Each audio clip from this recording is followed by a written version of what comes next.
हिमाचल की राजधानी शिमला में लगातार मस्जिद के अवैध निर्माण को लेकर लोगों का गुस्सा देखने को मिल रहा है, जिसे लेकर अब सियासत भी गरमाती हुई नजर आ रही है। दरअसल मस्जिद के अवैध निर्माण के बाद जिस तरीके से लोगों ने इसे लेकर पूरी तरीके से प्रदर्शन किया, वहीं आपको बताएं कि लगातार अवैध निर्माण के खिलाफ कार्रवाई की मांग यहां पर की जा रही है। अतिक्रमण के खिलाफ लोगों का गुस्सा लगातार देखने को मिल रहा है। दरअसल आरोप लगाया गया है कि शिमला में जिस मस्जिद का निर्माण किया गया, यह अवैध तरीके से किया गया है, जिसके बाद लोगों ने प्रदर्शन यहां पर किया और साथ ही साथ इस अवैध मस्जिद पर कार्रवाई की मांग कर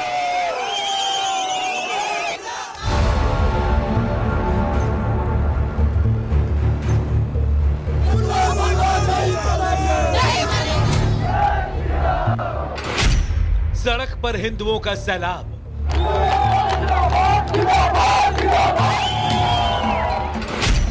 अवैध मस्जिद पर बवाल,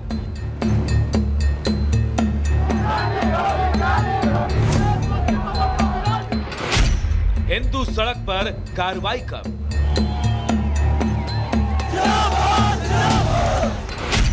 बुलडोजर की मांग, सुक्खू परेशान। अवैध निर्माण बाकी सबके जब गिर रहे हैं तो इसके लिए क्यों स्पेशल रियायत क्यों दी जा रही है? अवैध निर्माण है तो वो गिरना चाहिए।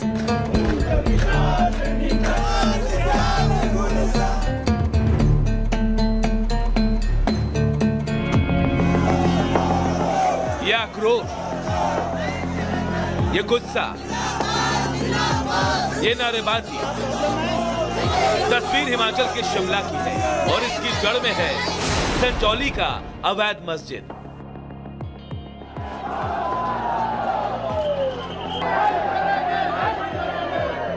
मस्जिद में अवैध निर्माण को लेकर हंगामा बरपा और शिमला के इस मस्जिद पर बुलडोजर चलाने की मांग तेज हो गई। इसके लिए 2 दिनों का अल्टीमेटम तक दे दिया गया।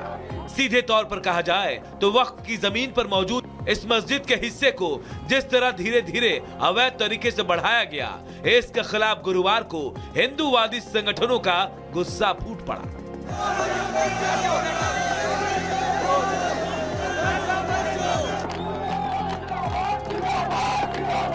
सैकड़ों की तादाद में हिंदू मस्जिद के बाहर इकट्ठा हुए और जमकर विरोध प्रदर्शन किया। मस्जिद के बाहर या धरने पर बैठे एक एक शख्स की एक ही मांग, मस्जिद के अवैध मंजिलों को गिराना और मस्जिद के अवैध हिस्से के खिलाफ कार्रवाई। बिल्कुल हम चाह रहे हैं कि ये है भी इलीगल और गिरना भी चाहिए, और उसके साथ साथ हम ये भी चाह रहे हैं इसको बनाने के लिए जिन लोगों ने, जिन अधिकारियों ने या जिन पॉलिटिशियंस ने मदद की है, उनके ऊपर भी एक्शन होना चाहिए, क्योंकि उनकी वजह से ये स्थितियां जो है आज पैदा हुई हैं। अवैध निर्माण बाकी सबके जब गिर रहे हैं तो इसके लिए क्यों स्पेशल रियायत क्यों दी जा रही है? अवैध निर्माण है तो वो गिरना चाहिए। पूरे भारतवर्ष में इन जिहादियों ने जिस तरह का जिहाद का नंगा नाच ये पिछले 75 सालों से कर रहे हैं। आप बांग्लादेश की घटना देखिए। आप क्या चाहते हैं कि शिमला, हिमाचल प्रदेश बांग्लादेश बने? आज पूरे ही शिमला में ये नंगा नाच नाच रहे हैं। अवैध आपके सामने है। शिमला में वहाँ 195 लाइसेंस वैध है, लेकिन 1900 कहाँ से बैठ गए? 1900 कहाँ से बैठ गए? कहाँ है प्रशासन, कहाँ है सरकार? मस्जिद के आसपास रहने वाले हिंदू परिवारों में खौफ है। उनका कहना है कि बड़ी संख्या में मुस्लिम समुदाय के लोगों के जुटने से इलाके में गलत हरकतें बढ़ी है। कई बार विरोध करने के बावजूद कुछ नहीं हुआ।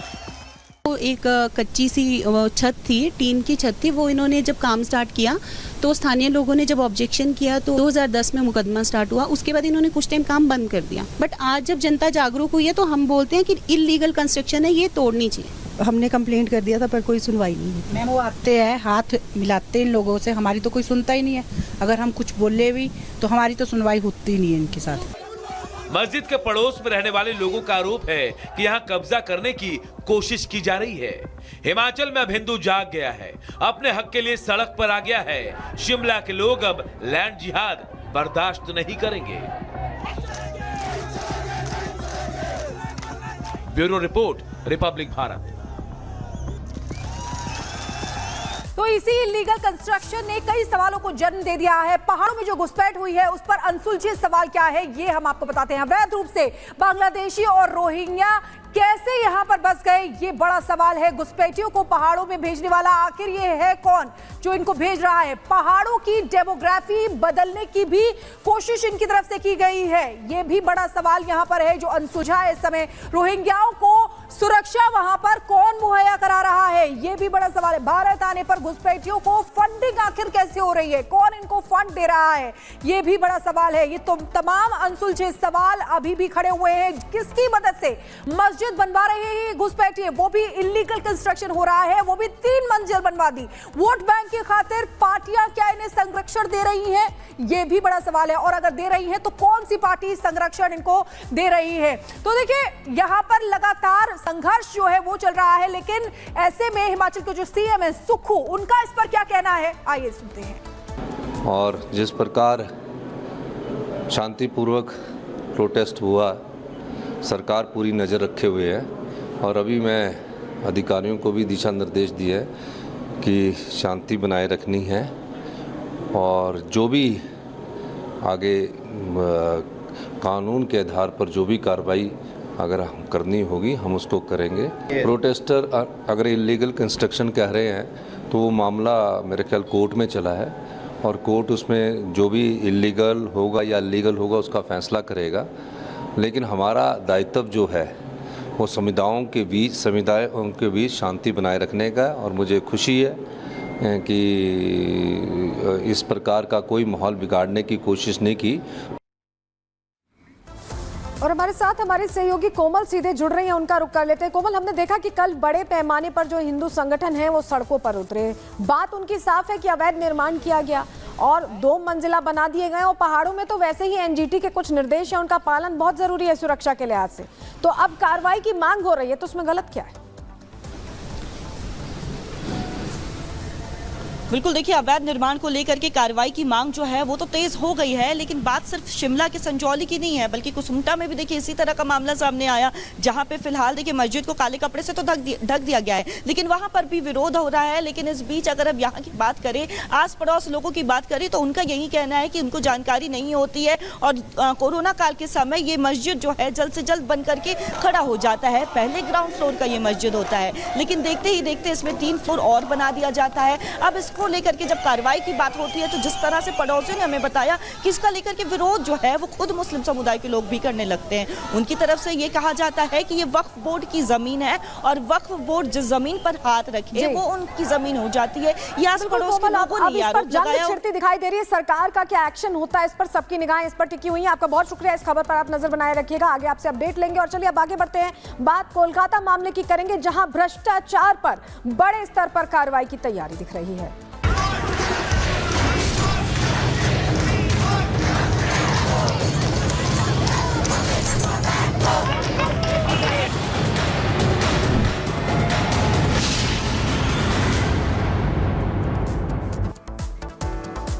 तो संदीप घोष की मुश्किलें अब बढ़ती हुई नजर आ रही हैं। जिस तरीके सीबीआई लगातार न सिर्फ उससे पूछताछ कर रही है, तो वहीं भ्रष्टाचार मामले पर भी उस पर लकेल यहां पर कसती हुई दिख रही है।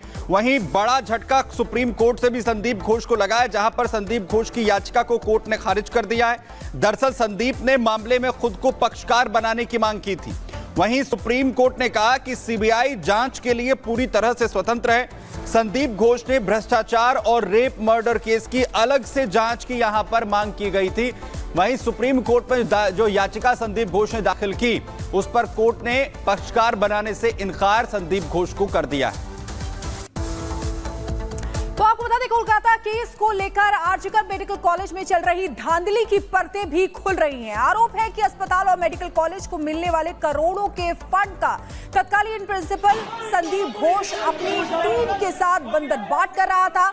करप्शन के इस खेल की जांच सीबीआई अब कर रही है और अब ईडी भी भ्रष्टाचार की जांच में शामिल हो गई है। वहीं आपको बता दें कि ईडी ने घोष और उसके करीबियों से के आधा दर्जन ठिकानों पर छापेमारी भी आज की है। रिपोर्ट इसी से जुड़ी आपको दिखाते हैं।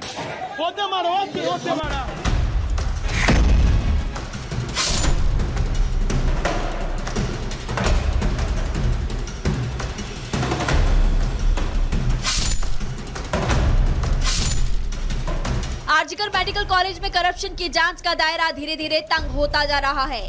भ्रष्टाचार को लेकर सीबीआई की जांच शुरू होने के बाद अब इस केस में ईडी की भी एंट्री हो गई है।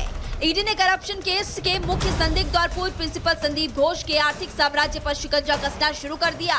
भ्रष्टाचार से मिले पैसे के लेन देन का पता लगाने के लिए ईडी ने संदीप घोष और उसके करीबियों के ठिकाने पर शुक्रवार की सुबह ही छापेमारी शुरू कर दी।